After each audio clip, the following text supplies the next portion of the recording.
have someone in the family who keeps asking you to repeat what you've said? Or is there somebody you know who just doesn't seem to understand what's going on around them all the time?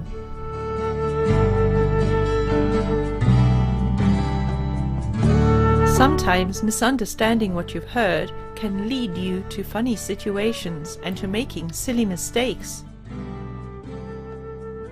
But sometimes misunderstanding what you've heard can lead to a serious breakdown of relationships. Poor listening skills can also lead to school problems with reading and spelling, as children struggle to make sense out of what they're hearing. And there are emotional consequences.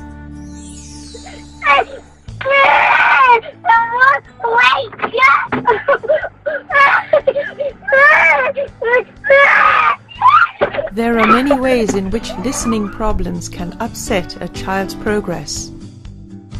In the early days, when the term autism was first used, it was said to be due to poor parenting, particularly by the mother, and the term refrigerator mother became widely used in medical and psychiatric circles. Dr. Bernard Rimland, a parent and a research psychologist, published his research in this book, in which he demonstrated that autism was due to brain differences and not emotional problems. Their brain is impaired in such a way that they really can't make much sense out of the world. They can't make much sense of what people do or what people say. Well, I kept saying to her, I know you're a good mother. You adore this kid. So it has nothing to do with how we act with the child. It's not the environment. Annabel wrote a book of her experiences with her autistic daughter, Georgie. When she was a month old and hadn't smiled or held my finger or snuggled in any way, there was just no relationship possible with this baby because there was nothing coming back from her. Within all the difficulties of autism, there was one doctor who understood the key role of auditory problems. Dr. Guy Berard, age 77, a specialist who has spent his entire life and career in France. He too had fought his own battle with hearing disorders. A fellow doctor once diagnosed him with progressive deafness. I asked him, what should I do? He told me that you are half deaf. In 5 years, you will be completely deaf, and that's all. No treatment, no treatment. Refusing to accept that there was no treatment, Dr. Berard decided to treat himself with a set of headphones and music.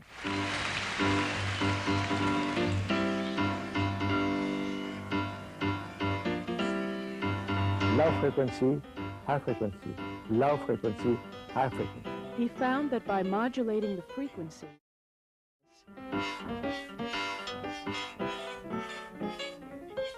he could exercise the entire auditory system, effectively retraining how a patient hears. This is the normal hearing. This is an abnormal hearing. A perfect grapheme is a straight line. The straight line means that you can hear all the sound with the same intensity if I send you this sound on the same intensity. Dr. Berard pointed out that audiologists who only test every second frequency tend to miss the distortions that are visible taken the hearing as a whole.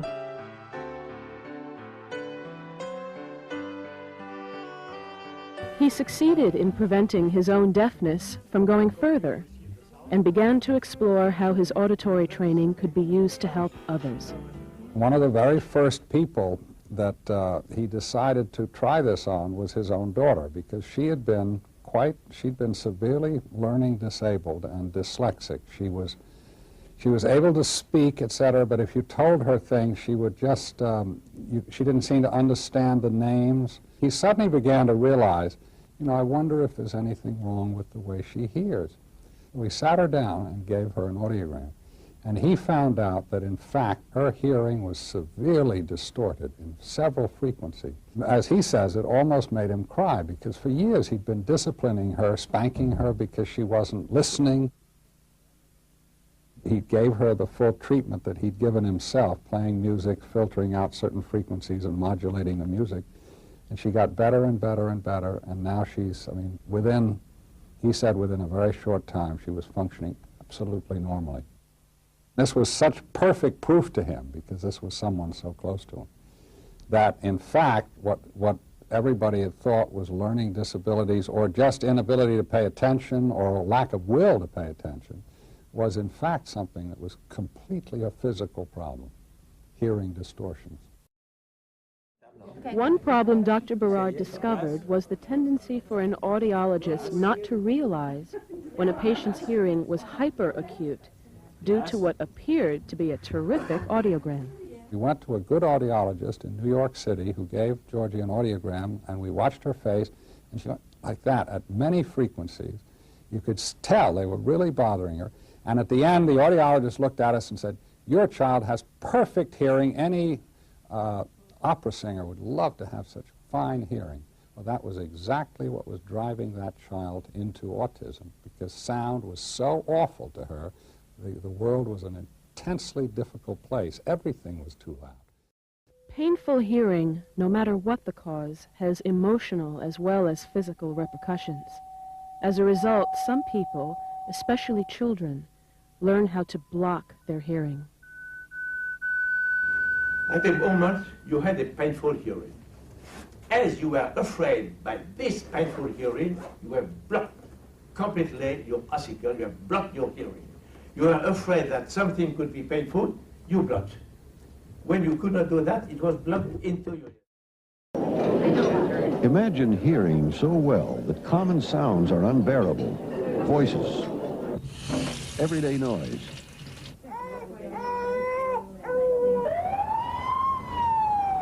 The world could easily be a terrifying place, causing you to withdraw, paralyzed with fear. Dr. Bernard Rimland is the country's foremost expert on autism. The audiogram of a person who has hypersensitive hearing looks like a mountain range, and there's a lot of high peaks. And if a person has a high peak at a certain point in his hearing, any noise at that sound frequency will be very painful to that person. Although Dr. Berard had already written in France about these auditory problems, it was only when Annabel Stehli's book about Georgie and her experiences of auditory training became an international bestseller that this concept became widely known. Stehli Thomas. I remember going on a trip once. It was a 3-hour drive up to the country, and there was this one girl sitting next to me, and I was sitting in the middle, and she was having a conversation with people in the car, and I could not. Her voice was driving me crazy. I just wound up crawling up and going into a corner and covering my ears. And another thing she couldn't do was blow out candles on a birthday cake. She couldn't stand any kind of blowing sound. I remember being afraid of the ocean, not being able to go anywhere near it because it sounded like a tidal wave. And I remember people's voices bothering me so much that I didn't feel like I could get near them without wanting to scream. What is clear, however, is that young Georgie came out of her autistic shell after just 1 week with this man. Annecy, a village in the French Alps. Here, Dr. Guy Berard developed auditory training to remedy his own loss of hearing. He later used it to successfully treat dyslexia. When Georgia Stehli was brought over from America, he attempted to treat her autism, and it worked. There is a 9-hour We brought Georgie back to Annecy for their first meeting since Dr. Berard treated her as a child. Do you remember the treatment you had here? Yes. Really? Yeah, I do. With that bad music? Georgie had been diagnosed severely autistic with no chance of recovery. Once withdrawn, unreachable in her own private world, she is now able to provide a unique view into the world of the autistic. I never even really communicated about my fear of certain sounds because I thought everybody else heard the same way and that I wasn't handling it as well. Annabel Stehli, Georgie's mother, saw a remarkable change come over her daughter. It was 6 o'clock at night, the second day after her auditory training sessions had ended, which had taken 10 days. And Georgie said, "May I go out and play?" And my husband and I looked at her and looked at each other and said, "What do you want to do that for? It's dark and it's raining and supper's almost ready." And she said, "Because the rain doesn't sound like a machine gun anymore." I was almost ashamed that I'd let something like that get in the way, but I couldn't help it. I mean, I couldn't understand why it scared me so much. And rain had sounded like a machine gun to her. And we let her go out, and she danced all around the courtyard with her arms stretched out. You hear something? Yes. Yes. Berard is testing Georgie's hearing again to see if the treatment done 15 years ago has permanently changed her hearing patterns. Your hearing is perfect. 99% perfect on both ears. I have a chance to really do something with my life, to make friends, go to school, and just have fun, you know, which is what I'd been wanting to do all along. So I just felt like I was getting my reward. For the first time in my life, I wanted to get to know other people. I wanted to know more about the world. I became much more sociable. I wanted to make friends. I remember her first birthday party after auditory training when she was 12, and what a pleasure it was to bring in a cake loaded with candles and have Georgie blow them all out, happily. Today, Georgia Stehli is still challenged by some symptoms of autism, but she's married, lives in Oregon, and graduated from college with academic honors. Georgie credits Dr. Berard's treatment with alleviating the hypersensitivity to noise that made her withdraw from so much. To me, he's a hero, and I love the guy. I think he's great. I think he's a genius. The potential for this treatment is vast, and we hope to see it spread into every school system, every mental hospital, everywhere where people are suffering from these diseases or these disorders for which there really has been no solution up till now. Nobody's known what to do in many cases. We believe this could perhaps lower the number of people in special ed by a very high percentage in years to come. No one knows exactly how auditory integration training works or why its results seem to be permanent. The work is only beginning, and the research is still in its infancy, but there's no questioning the results. In his lifetime, Dr. Berard trained many practitioners from all around the world in his method. He also appointed practitioner trainers to carry on the training and to ensure that children in difficulty would continue to receive this help.